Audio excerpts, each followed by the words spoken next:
សោ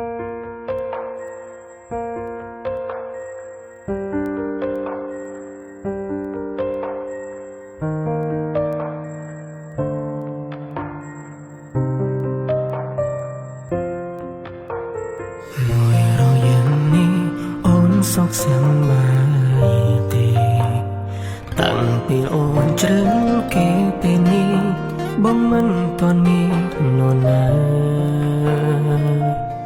តែគេម្នាក់នោះមានធ្លាប់ដេញដោសួរអូនពីអាដឹងថាពីអាដឹងសង្សារម្នាក់នេះឬអត់បើបងជួបគេបងនឹងប្រាប់ថាអូនល្អប្រាំគេថាមេមិនធ្លាប់បាត់បងសំបីម្ដងតែគឺបងអូបងល្អមិនក្រុមក្របើជួបគេបងនឹងប្រាប់គេថាមានសំណាងឈុំរំខានហើយដើរចេញទៅយកដៃជួបទាំងភ្នែកព្រមបែងដូរមិនធ្លាប់គិតចង់បាយពេលនាងទឹកភ្នែកជុំបងនឹងនាងថ្មី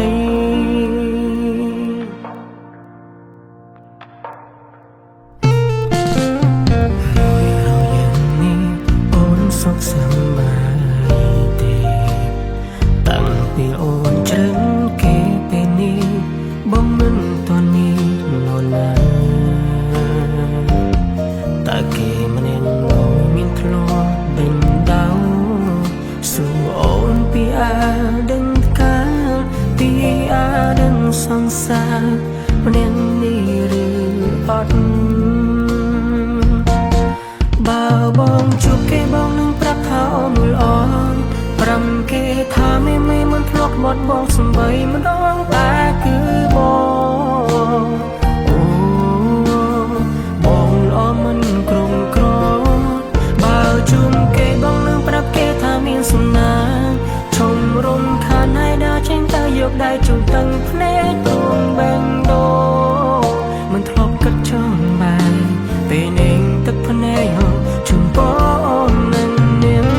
ថ្មី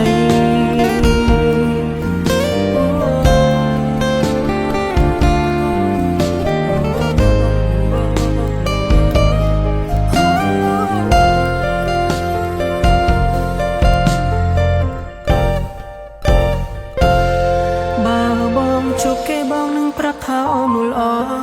ប្រាំគេថាមេមិនធ្លាប់បាត់បងសំបីម្ដងតែគឺបង